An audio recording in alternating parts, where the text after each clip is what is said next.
Hello, this is Pastor Scott Cruz from The Rock, and this is the Deeper Rock, the devotional that tracks along with our talk last Sunday. Also want to encourage you to take a moment, go to rockchurchnd.com and see our webpage there. My personal webpage, scottjcruz.com, and you can find us on Twitter and Facebook with those same addresses. Today we're in 2 Kings chapter 4 verses 1 through 4, and this is the story of Elisha when he goes to the widow and he says, "Give me some bread." And she says, "I don't have very much. I've got a little bit for me and my kid, and we're going to make this food and then we're going to die."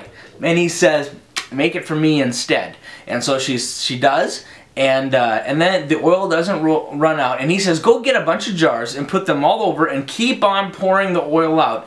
And she did, and she got all of her jars and she poured the oil out, and the oil did not run out until she ran out of jars. A few observations here. The prophet asks for everything. He asks for the very thing that's going to keep her and her daughter alive, and she gives it. God doesn't want just part of you. He doesn't want to be a part of your life. He wants to be the fulcrum. He wants to be the center of your life that everything else revolves around. And He's asking for all of you today. So I want to encourage you, don't serve God halfway. Don't let Him have a part of your life, but let Him be your life. And that is how the blessing is going to come, and that's what He wants from you. And anything less than that, and His best for you is going to fall short.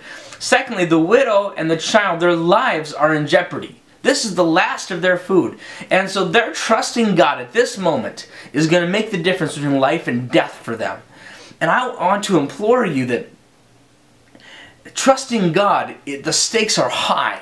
What He has for you to do in this world, the world really needs. The blessing that He intends for you and your family, He needs you to trust Him for Him to deliver that blessing to you. And it was no small thing when she made the meal for Elisha the prophet before she made the meal for herself and her child. Number 3, the oil stops as soon as the jars are full. And this is what I wanted to look at the most in this verse. At The Rock, we are really working hard to do things that if in the first month we have 300 people show up at The Rock, we want to have a machine in place that can handle 300 people. That's our jars that we're setting out. And anything less than that, and I feel like we wouldn't really be trusting God, you know, or rather, we probably won't have 300 people the first month. But I feel like that if we're ready for God to trust us with people, and we take good care of the people that come, then He'll trust us with more. You know, faithful in little things, and God will give us bigger things. And we want to make an impact on our community.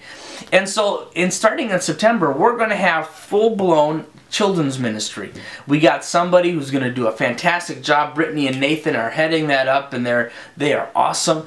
And that might seem a little silly if you're looking at our crowd right now, because our crowd right now, we've got my 3-year-old, we've got another 3-year-old, we've got a couple of babies. There's not a lot of kids there. But so why then are we going to have children's ministry, even, you know, really good children's ministry, because we're investing in it and they're super sharp, before we even have very many kids? The reason is this: when somebody comes to The Rock and they've got kids, I want to bless their kids. I want God to know that if He sends us people with kids, that we're going to have the ability to minister to those kids the very first week. That's our jar. Our jar is ready to pour that oil in the very first week. Now, we may not have any kids, but we're going to say, "Lord, we did our best. Here's our jar. You can trust us with the kids of this community. Lord, you can trust us with the people of this community, that we're going to love them and we're going to take good care of them, God, because we're ready for them. So, Lord, let them come." And so I want to encourage you in your life to prepare for success. Have the jars ready. Otherwise, when the oil is coming out, there's not going to be anywhere for it to go. So, I encourage you, I hope to see you in church on Sunday. It's going to be a great day. May the Lord richly bless you.